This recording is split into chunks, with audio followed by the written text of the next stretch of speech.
Greetings, Israel. This is titled Bantu Migration is Israelite Migration. Or a better title might be Israelites in Exile. So my goal here is to give you a clearer explanation of the true meaning behind the Bantu migration, or at least that is what the Europeans call it. So we're going to put together our own history concerning that event. So, according to European documents and European historians, the story is that our people came from the area of West Africa in the Cameroon and Nigeria area, and for some reason, maybe due to famine or climate change, the Bantus from the area of Cameroon and Nigeria went southward and sort of scattered along South and Southeast Africa. And they claim that this incident happened in two waves. The first wave happened around 1000 BC, and the second wave happened around 1 AD. Okay, so they have bits and pieces of the story, but I'm going to break this down for you the way it really happened. So the first migration, which was around 1000 BC, actually was the migration of the northern 10 tribes of Israel after their captivity in Assyria. Right, we have the 2 Ezra example, where they left Assyria, went west, and crossed the Euphrates River and went into a land where no man dwelt. Now, as stated before, if the Most High had to hold back the waters, they walked. Right? Simple. Right? The Most High wouldn't have to hold back waters for them if they had a boat. Wouldn't be necessary. Obviously, the context indicates that they walked. Okay. So they ended up, the so-called 10 lost tribes were fleeing the Assyrian invasion and ended up in West Africa and scattered throughout areas in Africa. So the first migration, or better termed refugees in exile, happened around 1000 BC, according to the Europeans, modern Europeans. They also indicate that the Syrian invasion of Israel happened in 724 BC. That is just a difference of 276 years. Okay, that is only a 276-year difference, which can be allocated as simply an acceptable margin of error by the European scholars. But this can easily be considered the exact same time frame. So the first migration, or better stated as asylum seekers, was at the same time as that of the Bantu migration, or expansion as they call it. But it really was the Israelite refugees seeking safety in Africa. So the second migration was Judah in exile, when the Roman army attacked the Jews of Israel around 66 to 70 AD. So, according to historians concerning the Bantu migration, they indicated that the second migration occurred around 1 AD. They also indicate that the Roman invasion of the tribes of Judah in Israel occurred around 70 AD. That is a small margin. That is only 69-year difference between the two dates. This is the same time frame with a margin of error of 69 years. So, The Israelites were refugees fleeing into Africa from their enemies, something they had always done in the past. So European statements concerning the Bantu migration, is the European statement a lie, or is it a half-truth? They indicated that for some reason the Bantus were in Cameroon, in Nigeria, and headed south and just took over, populated all over the place, right? So I would tend to state that that is a half-truth. So I used to think that this chart was a pure lie, but after more research, I've discovered that this chart is a partial truth, an incomplete story. So it's highly likely that at some point we did end up, and you'll see according to some research, we ended up in the Nigeria area, and then some of them also went further south. The Hebrews. So let's now notice the Yoruba, Lemba, and Igbo, typo right there, Igbo migration routes. There are two oral traditions concerning the Yoruba Jews. So the first one, according to the Bani Ephraim, a Yoruba Jewish population who claimed to come from the Israelite tribe of Ephraim, was said to have been driven to Yoruba land from Morocco by Muslims and eventually mingled with Yoruba people. These black Jews in southern Nigeria are called the Imo Yokwam, or strange people, by the native Africans. But these black Jews call themselves Bani Ephraim, or sons of Ephraim. And you'll find that many nations, including the European nations and many Hamitic groups in Africa, always referred to the Hebrews who were exiled into Africa. They would refer to them as strange people or strangers in their land. There are other documents that indicate that same terminology when being applied to the Hebrew immigrants. Or exiles, let's say. They didn't immigrate. They were exiles into Africa. So the second oral tradition or theory was by a professor, at least it's shared by Professor Dirk Lang. Professor Dr. Emeritus of Beirut University in Germany has performed extensive research concerning many West African groups and their origins in the Near East. In the abstract to one of his many essays, Dirk Lang, Origin of the Yoruba and the Lost Tribes of Israel, Dirk confirms the traditions of a Levantine or Israelite origin of the Yoruba Nigerians. According to Oyo Yoruba tradition, so this is the second one, the ancestral Yoruba saw the Assyrian conquest of the Israelite kingdom from the 9th and the 8th century BC from the perspective of the Israelites. After the fall of Samaria in 722 BC, they were deported to eastern Syria and adopted the ruling Assyrian kings as their own.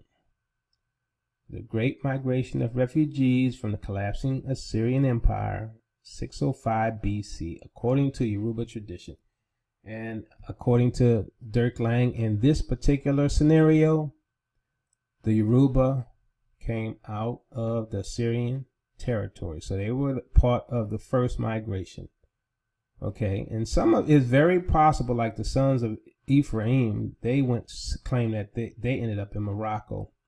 And that's very likely as well. Okay, and parts of the Yoruba clan actually follow this migration route here, whereas the sons of Ephraim followed the route through Algeria into Morocco. So the Lemba migration, according to oral tradition, they fled from their homeland into Yemen crossed into the Horn of Africa down into southern Africa. And the Lemba have a very strong history, oral history and traditions that prove they are the Hebrews. Same thing applies to the Igbo. They have a strong history and evidence of being the Hebrews. Now, the people that actually have some of the strongest evidence are the Falasha Jews, which is why the fake Jews accepted them into their land, because it was well documented many years before the white Jews actually showed up that the Falasha Jews claimed to be of the tribe of Israel. So the Igbo oral history indicates that they traveled from Morocco to Nigeria, known as the sons of Gad. So just like the Benai, just like the sons of Ephraim, they left Morocco and went to the Nigerian area. So this was a hotbed of Hebrews, right? The Nigerian, Benin, Togo, Ghana, Ivory Coast, Mali, Niger, a hotbed of Hebrews. And they all went to this area at some point in time, just like the Zachor indicated. As we told you in the previous video, the Zachor were in Algeria, in the area of Al-Sarat, and they fled the Muslim invasion as well, and ended up in the same area of Nigeria, Benin, Togo, Mali, Ghana. So, according to Eldad Hadani, or Eldad the Danite, the tribes of Naphtali, Gad, and Asher joined the Danites later in East Africa via Egypt. Okay, and if the Igbo are Gad, right, this lines up. Many of these tribes' descendants are most likely in the so-called land of Abyssinia and Ethiopia. The Kikuyu of Kenya and Yibir of Somalia are also Hebrews in the east area of Africa. The tribe of Simeon and Manasseh are identified as being in the area of Iraq. A people known as Afro-Iraqi exist there to this very day. And they are most likely of the tribe of Simeon and Manasseh. Judah is in West Africa primarily and scattered to the non-African nations as slaves according to the scriptures. So here is a map of Abyssinia, and this encompassed modern day Ethiopia as well. And we know, according to previous documents that we shared and the maps that we shared in previous videos, that there were many Jews between Abyssinia and the Congo. So that's well documented. So we have here Amazulu the Zulu by Thomas Jenkinson. Now this is concerning the Zulus and the evidence that they as well are Hebrews, and the fact that they have been in Africa for such a long time indicates that they as well were part of the 10 tribes that went into Africa via the Exodus, the exile by the Assyrians.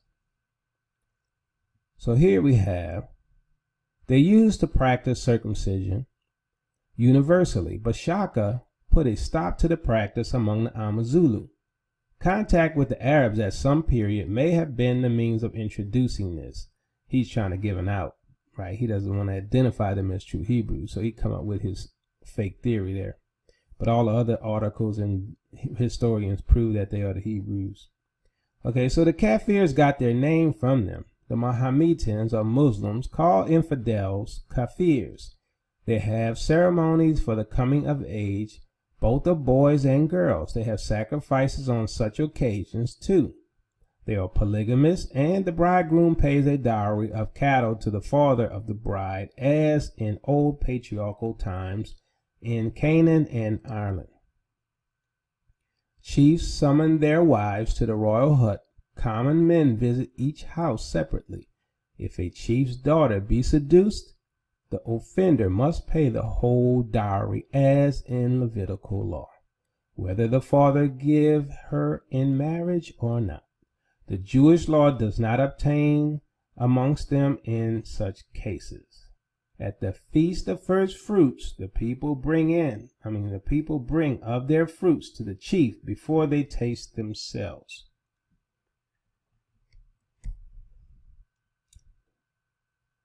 The Zulu, says Bishop Calloway, is a highly elaborated language, much more so than the Hebrew, which in some respects it resembles. So we have here that Bishop Calloway indicated that the Zulu language is similar in some respects to Hebrew.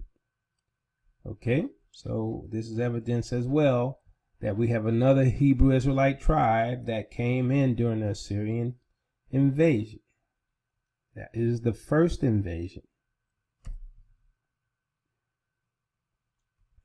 John Ogilvie, author of Africa being an accurate description of the regions of Egypt, Barbary, Libya, and Beladugaria.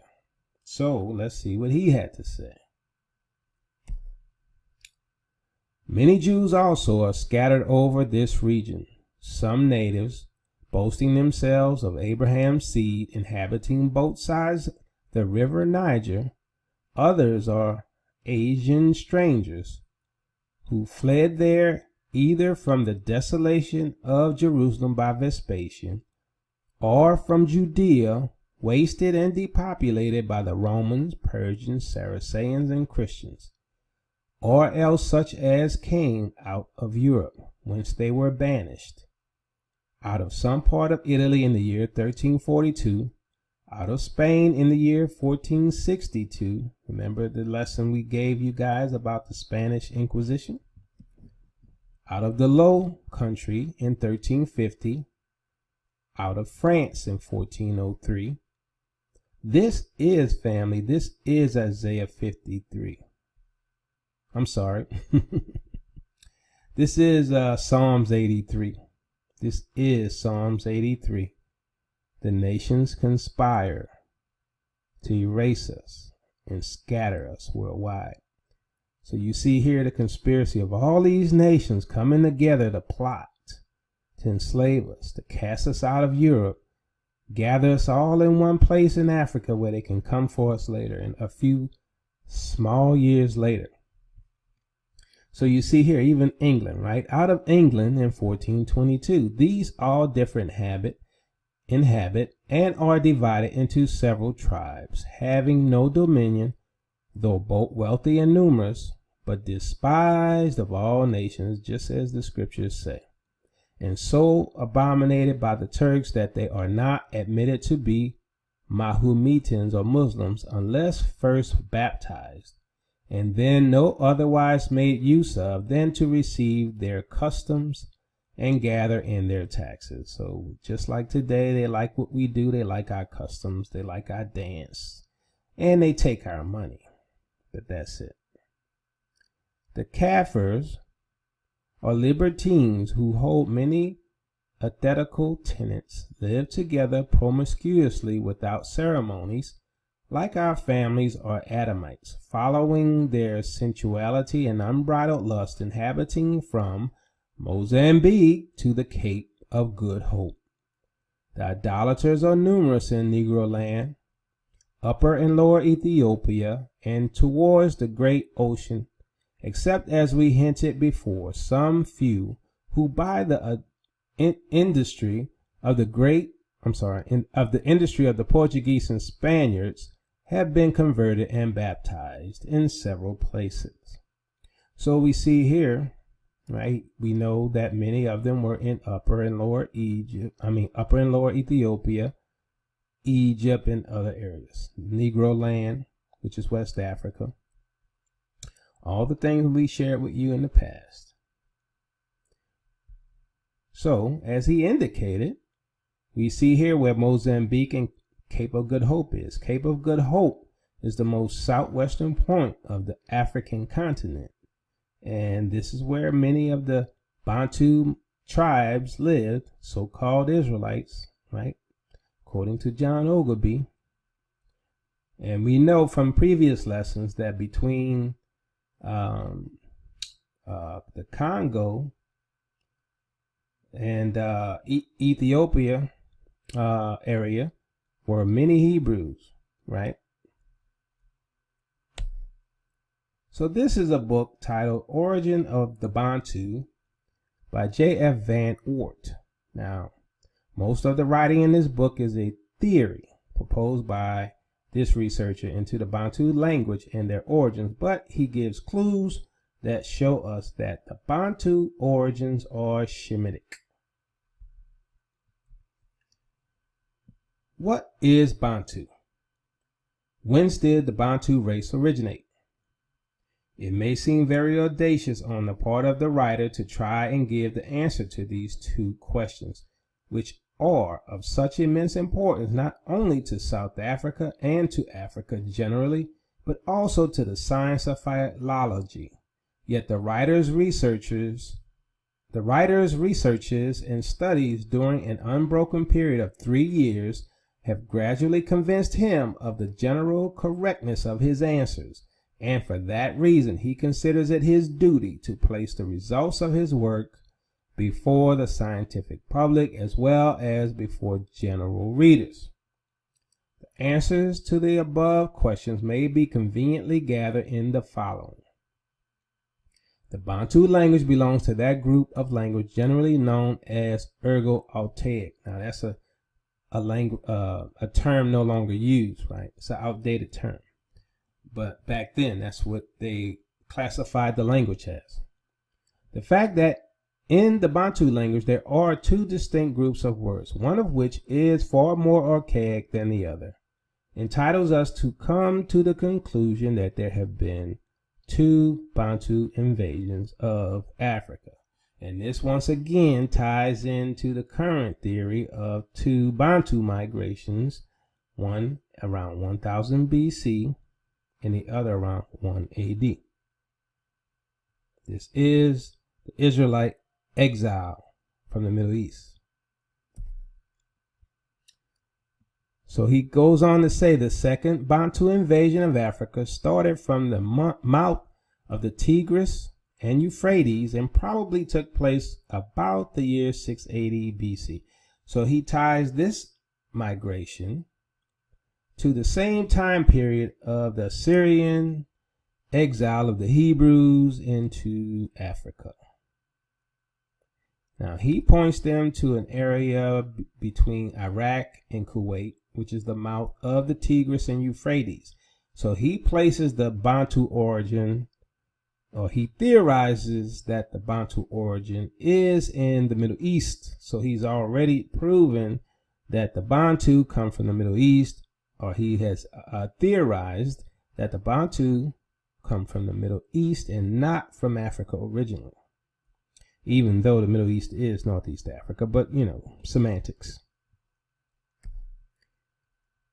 It is also a fact proved by the traditions of several Bantu tribes that the regions near Lake Victoria, which is in Kenya, in Zania, was the ancient and central home of the Bantu. But how did the first Bantu get there? This is a question which at present it is very difficult to answer, but after having taken all facts into consideration, I am inclined to think that the Bantu came to Africa by sea and not overland. Well, I disagree with that, but who knows, right? Maybe some people took a boat. I doubt it. The Hottentot may have come to Africa as a Semang overland, and he was probably followed by Sakai tribes who became the ancestors of the Galas, the Somali, and other Hamitic tribes of North Africa. So remember that the Yabir are a Bantu Hebrew Israelite group who live among the Somali Hamites. Okay, so you have the Somali Hebrew Jews, and then you have the Hamitic tribes who persecute the Bantu Jews up there today. But the earliest Bantu must have come much later. At all events, it certainly is remarkable that on the Egyptian monuments of early date we find no picture of a Bantu, nor do we find any description of Bantu tribes. In the second volume of his Herodotus, Rawling mentions an invasion into Africa of Asiatic Ethiopians about the year 1300 BC. So, I mean, this guy said he didn't find any monuments or statues of Bantus in Egypt, but he's not an archaeologist. He hasn't indicated that he's been to Egypt, but anyway, I wanted to point that out, right? He's, I mean, there was a cover up by a lot of these academics as well. Okay, let's continue. Of the second invasion of Bantu in South Africa, we have, however, more historical and trustworthy data. I have already shown that on account of the ancient Babylonian and Sumerian elements in some of the Bantu dialects, this invasion must have come from the mouths of the Tigris and Euphrates. At the mouths of these rivers, many of the old Sumerians had taken refuge, and their number had undoubtedly been strengthened by many Semites, who, for some reason or other, had considered it advisable to leave their original habitation. Nominally subject, these men of the seacoast were in reality independent of Babylonia, though there never seemed to be any trouble between them and the authorities. Matters changed, however, when about the year 900 BC, Babylonia became a dependency of Assyria, and the so-called king of Babylonia was really an Assyrian vassal.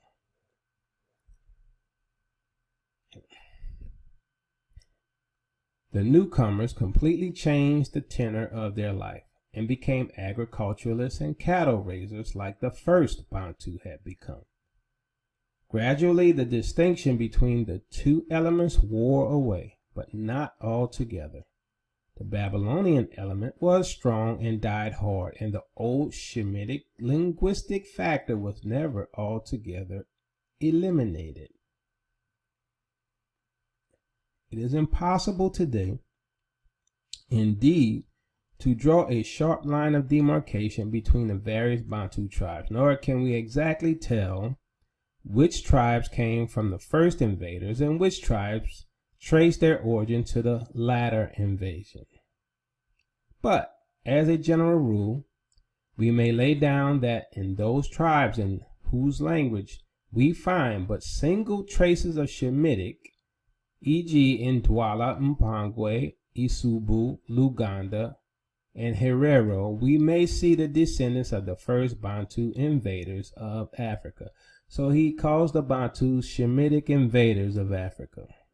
But where, like in most of the Bakwina languages, and especially in the language of the Mashana, we find a very strong Shemitic, not Arabian element, we may fairly conclude that the origin of those tribes can be traced to the latter invasion, but it should never be lost from view that the Bantu has become a very mixed nation, and that at present we have but an excrudescence of the original elements and not these elements themselves. So here we have the Jews of Africa, especially in the 16th and 17th century, by Sidney Mendel, shown, and his book is The Jews of Africa. And he talks about Jews in Tunisia, Algeria, which is where Osirat is, Morocco, Egypt, Abyssinia, and Ethiopia. So once again, we can sort of mark where we find the Hebrews at, right? And we can identify that these are Bantu areas as well. Well, many Bantu are in that area. And so we know that the true Hebrews are black people, which we've been down that road already. But I use him as evidence to show you some of the migration routes, that they were actually in far east of Africa, far west of Africa, along the northern area of Africa. So, another theory maintains that Jews traveling with trade caravans from northeast Africa moved through West Africa. According to certain accounts, such as Travels in North Africa by Nahum Slauson, Jewish identity can be found in North Africa since the founding of Carthage, specifically descendants of the tribes of Zebulun and Asher.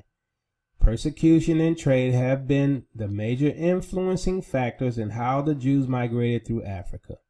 During periods of Islamic persecution and for the purpose of trade, Jews moved from communities in Egypt, Ethiopia, Tunisia, and Morocco to more remote regions of North and West Africa. So they went to more remote regions of North and West Africa. What's in North Africa? Azarite.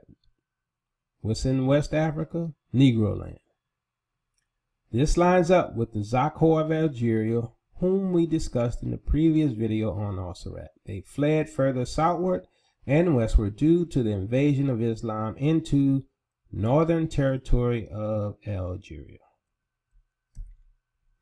Rudolph Windsor, author of Babylon to Timbuktu, said this in his book on page 120. The black Jews who migrated to the Sudan from the north converged with the Jews migrating from the eastern Sudan to the countries of the Niger River. There is much proof and still much more to be revealed by scholars that there existed prior to the slave trade and subsequent to it many tribes, colonies, and kingdoms in West Africa. George E. Lichtblau, author of Jewish Roots in Africa, had this to say in his book about the Hebrew dispersion into Africa. Pressed under sweeping regional conflicts, Jews settled as traders and warriors in Yemen, the Horn of Africa, Egypt, the Kingdom of Cush and Nubia, North African Punic settlements, and areas now covered by Mauritania. More migrants followed these early Jewish settlers in northern Africa. So we see that the North African and the Israelite migration is the same. And we see that the route that the Hebrews took as they came in, it lines up with their story. It lines up with the oral story. It lines up with the European story of migrations into along the northern part of Africa into Morocco, into Algeria, ultimately into West Africa and South Africa, right, where there was a huge congregation in Negro land. So, in conclusion, this is just a high-level example where true Israel migrated to. We are truly all over Africa and the world today, known as Bantu Negroes today. So you'll see the Lemba, the yellow line, right, their story. They go from their homeland to Yemen, across the Horn of Africa into southern areas of Africa. Zakor, as we stated, went to Algeria in the area called Osirat, which is North Algeria, and they ultimately ended up in Negro land and in specifically Nigeria due to the Islamic persecution. The Igbo, the green line, they ended up in Morocco and wound up going through to South Africa as well. And the Yoruba, this is the line that represents Dirk's scenario, where they ended up into Nigeria, fleeing Muslim invasion. And the Benai sons of Ephraim, their line matches up with the Igbo, where it went to Morocco down to Nigeria. And they all congregated. The majority of Israel congregated into Nigeria after their expulsion. So you see how this line congregates in this Nigerian area. So now, that's why I said that the Europeans had a half truth, because we were there. We congregated there. There was a huge assembly of Jews or Hebrew Israelites there, just like they said. And then we went south and moved further south and spread out all throughout many parts of Africa.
So if you like what we do and want to help us keep sharing the truth, please support us at patreon.com/TEOTW. And we have a social network at TEOTWministries.ning.com. Peace and blessing, Israel. Your captivity is ending.